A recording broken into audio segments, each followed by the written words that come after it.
What is happening, Post Shifters? Welcome back to another episode of the Post Shift Podcast. Of course, I'm your host, Shawn Soole. I've sort of slid this podcast episode or this live stream podcast episode into the mix because originally I had our guest Dave Robert Simonson on my list of people I wanted to have on the show, but he's got something very cool coming up in New York City in a number of weeks, and I was looking at my schedule of things going live, and I was like, crap, if I don't have him on the show like this week, by the time it plays out, it's going to be too late. And then we'll be doing a post roundup of what Martini Expo is. Martini Expo is the very first Martini show, I believe, in the globe. We'll get into that with a little bit with Robert Simonson when he comes on. He's written more books than I think anybody else on the topic of cocktails over the last 2 decades. And he is a massively influential journalist that if you have read anything about the daiquiri, the martini, the Manhattan, the Old Fashioned, the Sazerac, any classic cocktail, chances are you've read an article and didn't know about it from Robert Simonson. So welcome, Robert. Thank you so much for being on the show. It's my pleasure. Nice to be here. So you've been chronicling drinks and bars for decades now. What's been the biggest shift since you sort of started writing about this? Because while 20 years doesn't seem long for us, it is long for like the next generation of bartenders who are 21, 22, 23. You start talking about 20 years ago and they're like, oh yeah, okay, old timer. What's been the biggest shift of how cocktail culture has been covered in the media for you? Well, I think the biggest shift is undeniably the pandemic. It changed everything. First of all, everyone was at home. Sheltering at home, and everyone had to they couldn't go to bars, so they had to learn how to make cocktails themselves, and they were all rather spoiled. You could, at that point, you could go anywhere and have a wonderful craft cocktail, any city that you were in. But so they didn't have to make cocktails at home, but now they did, and so they became rather skilled. They kind of stuck to the simple ones, the classics. They rediscovered the classics. And also, a lot of people left the industry. This is a very difficult industry, particularly during COVID. So a lot of bartenders left. Also, more importantly, a lot of managers left, the people that kind of shaped the bars. And so when we came out at the other end of the tunnel, there were a lot of bars that we had lost, but there were a lot of suddenly new bars, many, many new bars, but with new players. And some of them knew the old skills and the old drinks, but pretty much a lot of them were working with a blank slate, and they were doing things slightly differently. I think people wanted things simpler. They weren't as interested as before the pandemic and like getting all geeky with it and talking about the cocktails and talking about the history and all that stuff. They mainly wanted to have a good time, and you couldn't blame them because they had just had a very bad time. And so one of the things that actually came out of this was a new fascination and appreciation of the martini, one of the most classic of cocktails and one of the simplest of cocktails. And suddenly you saw martinis everywhere, and you didn't really see that before the pandemic. Yeah, I was saying in the green room, I've been doing this almost 30 years, and the martini's always been prolific for myself, but I haven't seen such a crazy resurgence in the last like 3 to 4 years as I have recently. And as I mentioned, like most of my guests, when I say, hey, what's your favorite cocktail drink? Everybody's like, oh, 50-50 martini, or a martini this way, or martini with this garnish. So it's kind of interesting even how like the older stalwarts are going back to the martini. Yes. I mean, I think it's probably, arguably, you could argue that it's more popular than ever because all generations are drinking it at this point. The older generations who already knew it, and the newer generations who are coming to it.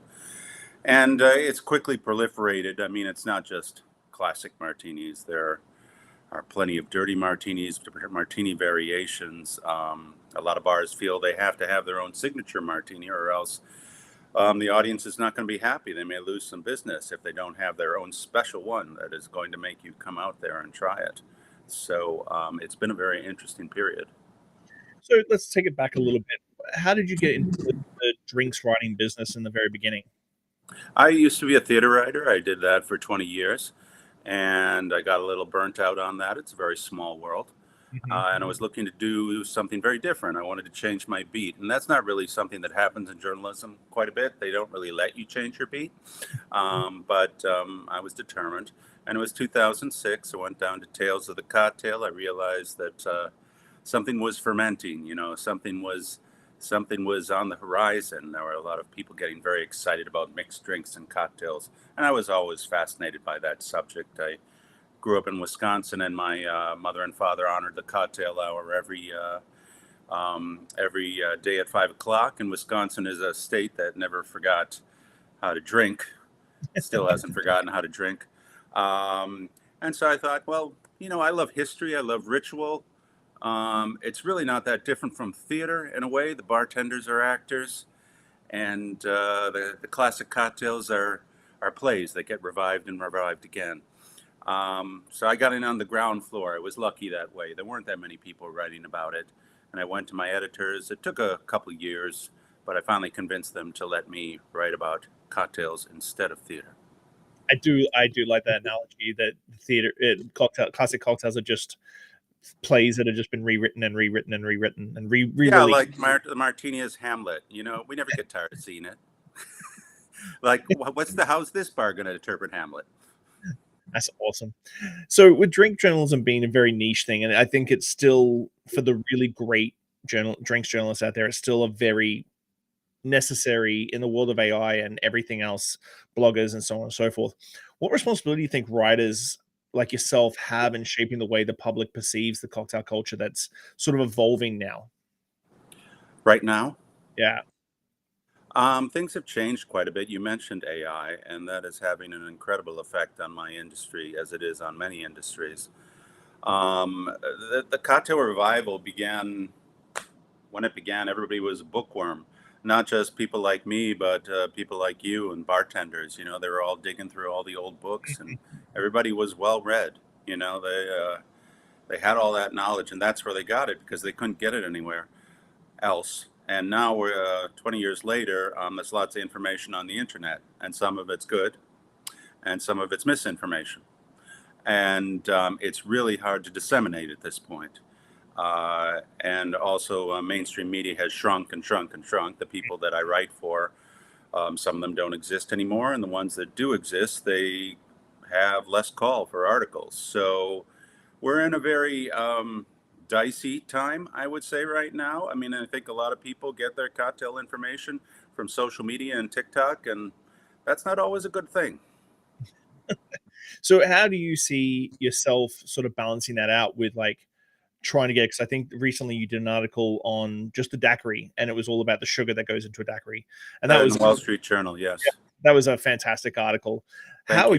How are you balancing out that element? Do you feel like it's an adaptive thing, or are you more, I'm going to keep going with the direction I'm taking when it comes to drinks journalism, and the people that do follow you will follow you and support you, or are you sort of shifting towards this sort of social media? I call it tidbit media, where it's it's not really an article deep. It's like a little bit, 12 seconds of. Yeah. I'm sort of decided to continue doing as I have been doing. I sort of feel, I mean, I could try to adapt more, but I'm not going to do TikTok as well as, the 27-year-old. So why should I? They don't really need me. I think I'm more needed as kind of a standard bearer, of the old guard and doing things the old way. I have a Substack that I started 4 years ago called The Mix. And I sort of feel like the history of the cocktail revival is slowly being forgotten a little bit, and it's my job to make sure people do not forget it. And so I've just put that on my shoulders, and I figure that's my job, and it's a job that I happily do. Have you seen a resurgence in blog style Substack subscriptions? Because I've seen a lot more Substack coming out in my sort of general feed, drinks and stuff. Are you starting to see more people going, okay, I'm done with the tidbit media, I need more in-depth stuff? Yes, there has been more and more. I started mine with my wife, Mary Kate Murray, who's the general manager and also contributes in writing. We started it in January 2022. And that was like, as we were getting out of the pandemic, I realized during the pandemic that counting on mainstream media was not a formula for success anymore, because all of my editors kind of ran for the hills, and I had no work there for a while. And so I figured, if I'm going to continue doing this kind of stuff, I'm going to have to rely on myself. And so I started it, and I think there was like one other cocktail Substack at that point. And I think a lot of people kind of gave me the side eye at that point, and they wondered what the hell I was doing. I mean, I wrote for the New York Times. Why did I have a Substack? Why was I noodling around with this platform? But since then, as you have mentioned, there are many, many more. I think every single one of my major cocktail writing colleagues has a Substack at this point. Yeah. So you're seeing more people subscribe to your Substack and absorb the more long form media again? Yeah, it's a core audience. It's a core audience, but they are a very devoted audience. Um, we have wonderful subscribers at the Mix. I mean, they really are involved, and we get together every now and then. We have an annual cocktail party, and we get to put faces to names and things like that. So you've written about so many classic cocktails, and some of your classic cocktail books are the most prolific written books on the subject, like Old Fashions, Manhattans, Daiquiris. And what was the driving force behind the Martini becoming like a Martini Expo in New York? Yes. So I wrote a book on the Martini back in 2019. I think I wrote that book too early. I think the Martini hadn't exploded yet. I could see the seeds, that it was coming back. I don't think that cocktail bartenders paid a lot of attention to the Martini in the early days of the cocktail revival, because it, was strong and hearty, and it did not need saving, like whatever, the Sazerac or the Last Word or something like that. It was fine. And also, they were kind of mad at it because of all those teenies in the 90s, which gave cocktails a bad name. But then, you can't ignore the Martini for very long. And so they started making them again. But then it was really COVID that kicked the Martini into high gear. So anyway, we have this Substack, and we're always brainstorming on how to make it better, how to expand it, how to expand its audience. And we were actually, this is my wife and I, Mary Kate, we were having martinis back in March. And we were thinking of story ideas. And I don't know who got the idea, her or me, but somebody commented on how there had never been a convention about the Martini, and there should be, because it could support a convention. It's such a big topic. It's the only cocktail that people have been arguing endlessly about for more than a century. And normally we would go, well, yeah, that's a great idea. Maybe somebody should do that. And then we thought, well, why are we always kicking this can down the road? Why don't we actually try to do it? I mean, I've been to enough conventions. I know what they look like. I know the people who run them and how it goes. So we decided to do it. My first call was to the guy who runs Industry City, which is this big complex of buildings in Sunset Park, Brooklyn. That's where BCB is every year. And I told him the idea. Well, here's the key. The key. Every one of the early calls I made sure they were a Martini lover. Otherwise, they would not understand. And the guy, Jim Somoza, who runs Industry City, loves martinis. So he understood immediately. And he said, yes, we want to do it here. And I think my second call was to Simon Ford, who and runs Ford's Gin. And there is no gin brand that's more serious about the Martini than Ford's Gin. And I talked to him on the phone, and he saw the value of such an event. And I called a couple other brands that I knew would be interested. And then after that, I called this woman named Claire Burton Lang. She owns an events production group, and she produced the Spirited Awards down at Tales for the longest time. So obviously, Mary Kate and I were novices.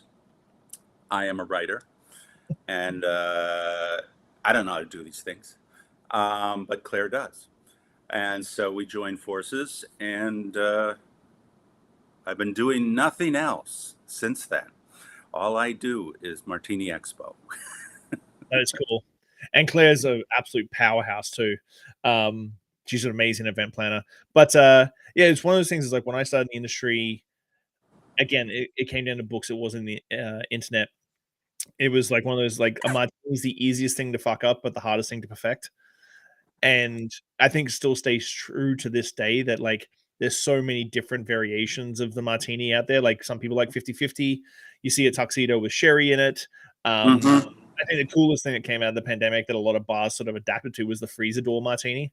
And Yes. I love a good freezer door martini, and I always usually have one on my menu because it's just the easiest way to have a perfect martini every time.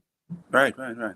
How many people are you going to have at the Martini Expo, like showcasing their martini? Because I've seen a couple of pictures, like Phil Ward's going to be there, which I don't even know how you got Phil out of retirement to do the Martini Expo. But how many people are going to be showcasing their martinis? Well, quite a few. I mean, so we have this thing, which is the finale to the day. It's on September 13th, and it's called the Martini Mixer, and we have what we call the Martini Masters. So we've invited about 12 bartenders who are well known with their skills with a martini. So you mentioned Phil Ward. Martinis have been his obsession for like the past 8 years, I'd say. He's off agave, apparently. And we have Dale DeGroff. Of course, he's going to make a good martini.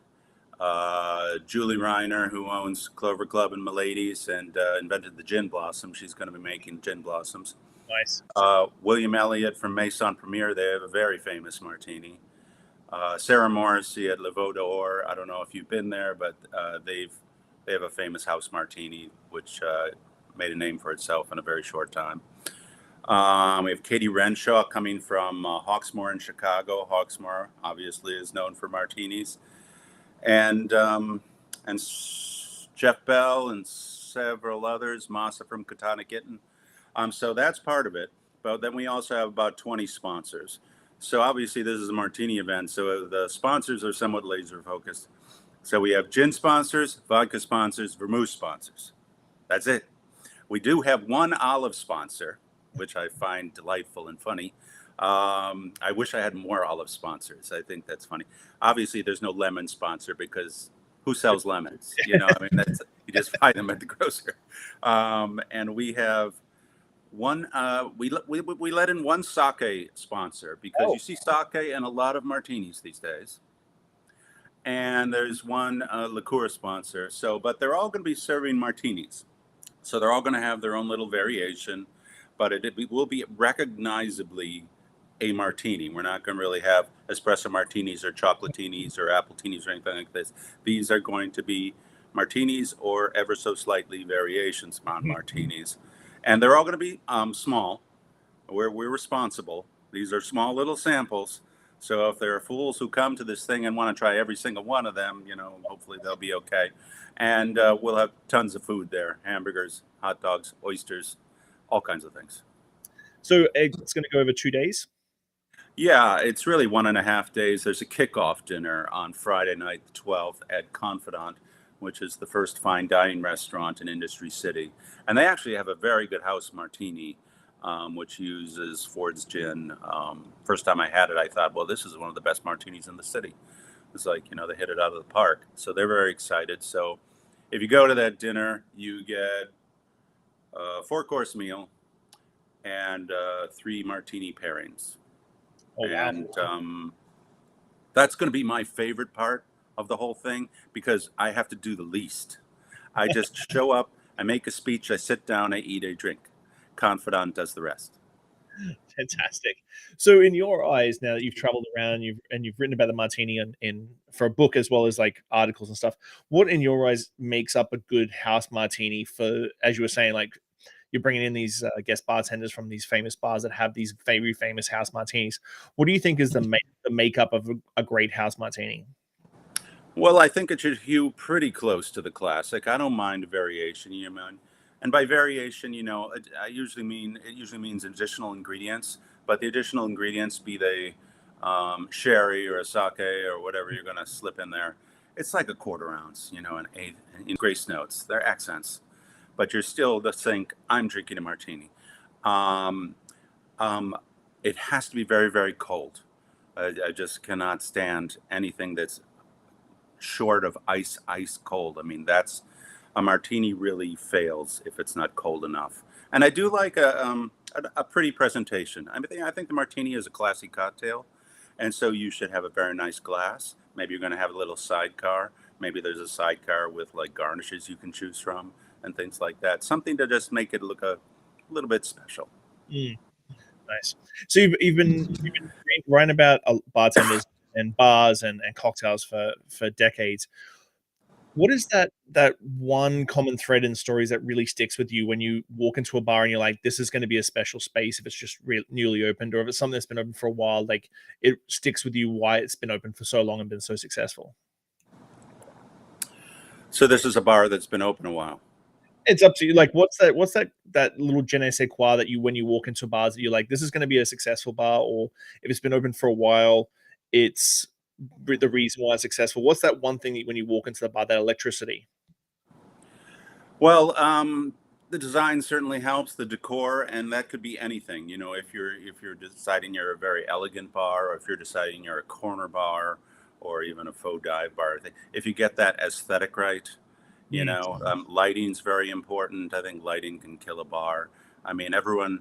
One of the great things about bars is, I mean, you're supposed to. Everyone's supposed to look good. You're supposed to look good. And if you got a bar where everyone's looking bad, I mean, that that's not good. That doesn't help your day. That doesn't, take the edge off. It was great to have acknowledgement within a couple minutes, mhm. and that doesn't necessarily mean it doesn't need to mean that you got your order taken immediately. Just that that eye contact with the bartender, and you put a napkin in front of you and a menu. Then you're feeling like, okay, well, they know I'm here. I've been seen. So there's that. Music is good. I prefer not too loud, but not too some music. Yeah. So it's a lot of little things, and I think you know what I mean. That sometimes it's a bit mysterious when Mhm. all of the elements coalesce, and it's coalescing. You can't quite put your finger on it, and some of it may be accidental. I mean, some of the best bars that I know that I love, I know that a lot of it's accidental. They just got lucky. I call it subconscious conformity. Like we walk in out of a chaotic world outside, and you walk into a bar, and for some reason the forks and the knives are the right way, the napkin gets put down the right way, cocktail gets put down the right way, and it's this sort of subconscious conformity that as a human, our brain sort of goes, "Oh, I'm relaxed now. The chaos outside Yes. is not so bad because I'm sitting here and everything is perfect." And I also have massive OCD when it comes to like making sure that everything's perfect. I Um, also I also like a quirk or two. I mean, that's a good way you can tell that a bar has a personality. It has a mm, soul. It has a real owner, as opposed to like a corporate shell. And if there's just like one or two or three things about the menu or about the decor, it's like, what the hell's that? Why'd they do that? Because it's like because they wanted to. That will stick with you. So we were talking earlier and in the green room about like I feel like there's this three generational gap in the 30 years I've been in the industry. The early days when it was all about books, that's how we had to learn everything very in depth. Like we followed yourself and the Dale Groffs and the David Wondriches. Then there was the pre-pandemic where we were really starting to amp up to this beautiful like cocktail renaissance bubble. And then post-pandemic, where we got, as you said, a lot of managers left, a lot of the middle ground industry that were our conduits from the older Hmm. generation into the younger generation, left the industry. So now we're stuck with this younger generation. Not stuck. We've got this younger generation coming post pandemic. I call them pandemic baby bartenders, the ones that really got into bartending because they were doing it at home and like fell in love with it. Pandemic finished, get a job as a bartender. How do we reconnect this next generation that are coming up back to that classic cocktails, the books, the theories, the information that we had pre-pandemic? How do we connect the younger generation to that? That's a very good question, and I'm not sure I have the answer. I mean, uh, in the early part of the Renaissance, mentorship was a very big thing. Mm, I don't know if we have as much of that anymore. If maybe people don't have the time or the patience, but it would be nice to have some of that because it's got to come from the older bartenders, Mhm. and the younger bartenders want to have to want to hear it and learn it. Um, I've talked to some older bartenders who have tried to make like the younger generation, like, here are some books, you should go home and read them. And there's a lot of resistance. And they say, I don't want to do that. I want to do my own thing. I understand that. I understand people want to make their own mark and go their own way. But there's a sort of an element of throwing out the baby with the bathwater. I would like to see some of the conventions like Tales and BCB bring back some of the more historically oriented seminars. Yep. I don't think there are many of those anymore. It used to be like the core of these things.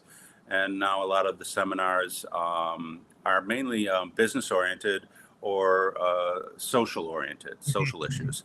And that's important too. But please, bring back the history, because history isn't a thing that you teach and then like, oh, we all know it now, we can stop that. You just have to like constantly teach it. I mean, look at what's going on in my country right now. Nobody knows any history. Yeah. We need to know our history, and it doesn't matter what line of work you're in. You need to know your history. Yeah, it's one thing that going to Tales and BCB, and I feel like even personally, like there's sometimes like I get that I want to go listen to Sean Finch talk about business and someone go talk about culture and social issues, but then I'm like, I also just want to go into a tasting room, a seminar, and listen to Ron Cooper, Steve Olson, and a bunch of agave nerds talk about tequila or mezcal, and just drink a whole bunch of tequila or mezcal and have fun with that. Yeah, right. Then you realize why you did this in the first place. The fun part, Yeah. the fun part of the industry. I mean, if ideally you think history is fun and learning stuff is fun, I do. So, looking forward, as we've talked about a couple times, you've got your fingers on the pulse when it comes to the industry and culture and the direction it's taking. Where do you see the industry and the culture going worldwide right now, over the next 12 months to 5 years, I suppose? Oh my. Yeah, people ask me this all the time, and it used to be an easy answer, because there was always one thing that everybody was like hooked into, be it agave or whatever. Now it's sort of like everything all at once. All the menus has a little bit of everything, Mm. and maybe too much of certain things. There are certainly a lot of clarified cocktails these days, all over the place. I used to think that was really hard, but I don't think it is anymore because everybody can do it. Clarified cocktails on a king cube with the citrus coin. There you go. They must be good sellers. That must be why they do them. I have no idea. You got a little bit of everything now. You got low ABV drinks, which are great. You got no ABV drinks. That's great too. I'd like to. One of the unfortunate trends is that the prices keep going up. And one of the things I always liked about cocktail cultures and cocktails was it was an affordable luxury. So even the non-rich of us could go in and have one or two or three cocktails and, and sort of feel like a king for a small amount of time. But that's becoming harder and harder. So I'd like those to come down, or at least some people come up with creative ideas to do like happy hours and stuff like that, or maybe pare down their back bars so they cut down on the overhead and they can serve drinks at a lower price, because otherwise the younger generation, which we read newspaper articles these days, they're not drinking as much. They're not going to drink as much if the prices are up there. I'm sure they have many reasons to not drink as much, but I'm sure that's one of them. So there's that. We're lucky that good bars continue to open. The new bars that have opened in New York City in the past 3 or 4 years are as good as any that have opened in the last 30 years. We just really delightful, wonderful bars we have here. I don't know if it's the case out there too. And so there's that. That's what I can think of for now. Yeah, I think a little bit with cocktail pricing is that I feel anyway is that middle management section that left during the pandemic, because that knowledge also for the business side of things hasn't been passed through. So every new manager's like, well, my boss says that I need to get 18%, 20% liquor costs, so everything has to be at 20%. I'm like, well, not so much. You can do loss leaders and contribution markers and all this sort of different things. And I talk to young managers now, and they're like, "Oh, that makes more sense. There's more of a bell curve than a straight line." I'm like, "Well, that's how we used to cost." Yes. I think bar food has gotten very good and very creative. Yeah. That's been a lot of fun. It still is a great area for independence and individuality. There aren't that many businesses left where somebody like yourself who has a vision and a passion can just open one place and execute that. Thankfully, like, corporations have not really taken over the bar area that much. There's no money in it. Maybe that's because they're smart. Maybe that's why they're rich. So apart from the Martini Expo that's coming up very, very quickly, like we've got 2 weeks, 2.5 weeks. Yeah, a little over 2 weeks now. What's your plan for the rest of the year post that? Have we got another Robert Simonson book coming out fairly shortly? What's the next? Recover from the Martini Expo. That's the plan for the rest of the year. I do have a book coming out. I took a little break. My last book, there was a time there where I was publishing a book every year, and that's not a pace that you can keep up.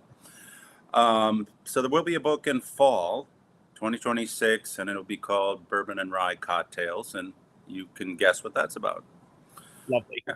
It's sort of a companion piece to a previous book of mine called Tequila and Mezcal Cocktails. So I'm a cocktail guy. I have a cocktail mind. So even when I'm writing about a spirit, I'm always thinking, how do I put this in a cocktail?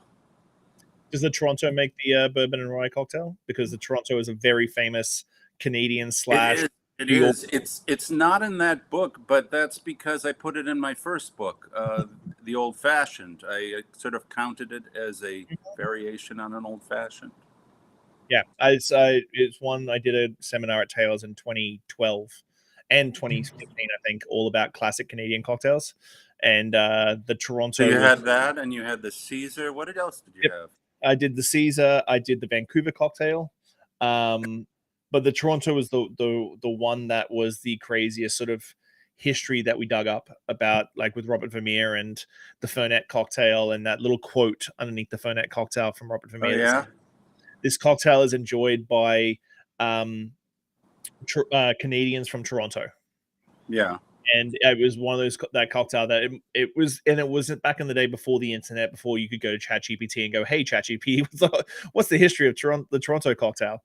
And my buddy had a collection of Cocktail Kingdom reproductions, and he'd been flicking through trying to find all this stuff about the Toronto and about New York and everything else.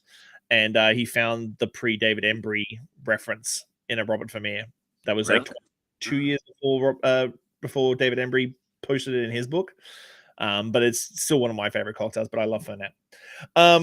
I have this cocktail app called Modern Classics of the Cocktail Renaissance.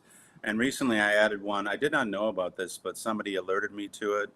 It's called the Blackbird. You know this shot? No. It's supposedly popular in Toronto. Yes. It is Wild Turkey 101 with a bar spoon of Amaro Montenegro on top. Yes. A good friend of mine did a whole podcast series about the Blackbird. Yeah, so there's that. Is the paper plane still popular in Toronto? Yes. I was told it was very popular up there. The paper plane, the classics have still got their good grounding here. And so you can open a really great cocktail bar here in Canada and have a lot of great cool stuff on the menu. But as you said, like, the pandemic changed the consumer behavior and what they liked. Yeah. And so the classics are still, and you'll still get paper planes, you'll still get last words, you'll still get a lot of that. So right. Okay. Yeah, it's great. I'm not going to keep you much longer, so I'm going to give you the regular 5 deep podcast questions that I give to every guest. All right, let's go. What is the one lesson or experience that has shaped your perspective the most, and how do you carry that forward in your life? What is the one what experience? Lesson or experience that has shaped your perspective the most, and how do you carry that forward in your life? And it can be anything. It doesn't need to be industry related.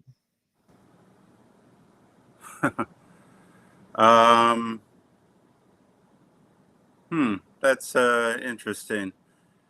This is an industry where a lot of things are happening all the time. There are pop-ups and events and tastings and everything, and it kind of can boggle your mind, like what the hell should I do today? And there's a lot of FOMO and all that. I decided a long time ago to relieve myself of all that anxiety. That I decided that wherever I happened to be at the time, that was the place to be. Mm. Oh, that's a good. And this gives me a lot of tranquility.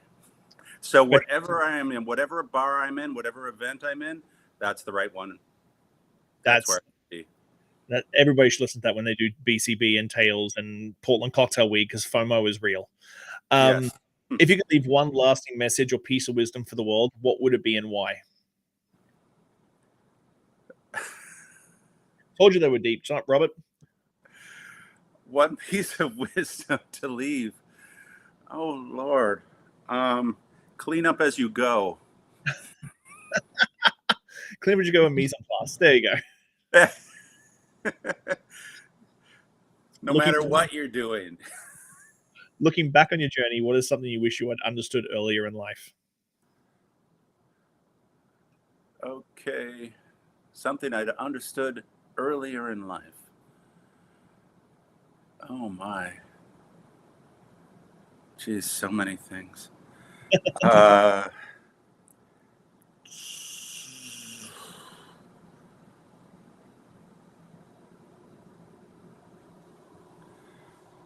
This could be in any part of my life, any part of life. Any part of your life. Any part of my life. Any part of my life.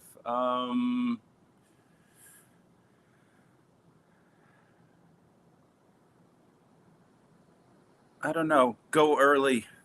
Go early to the bar. That's a good one. When they open. Exactly when they open. I do myself, because it's like if I'm depending on what mood I'm in, I don't necessarily want to deal with people outside the bartender. So no, neither do I.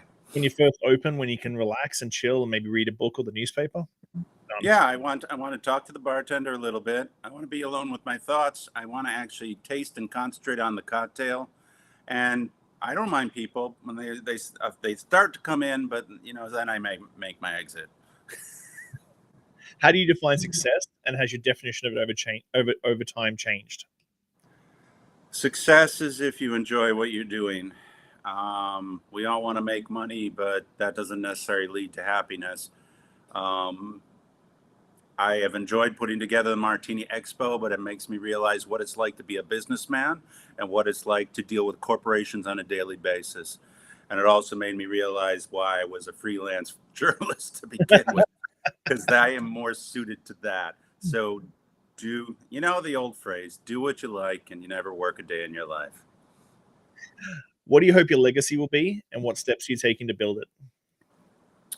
What I hope my legacy will be is that when I'm gone in 50 years, people will go back and look at my books and read them and learn something from this era of cocktail drinking, which is what we did, when we were starting up and we were reading the books from before and after Prohibition. I hope, even if the books go out of print and you can only find them in used bookstores or online, I hope they will continue to be of use.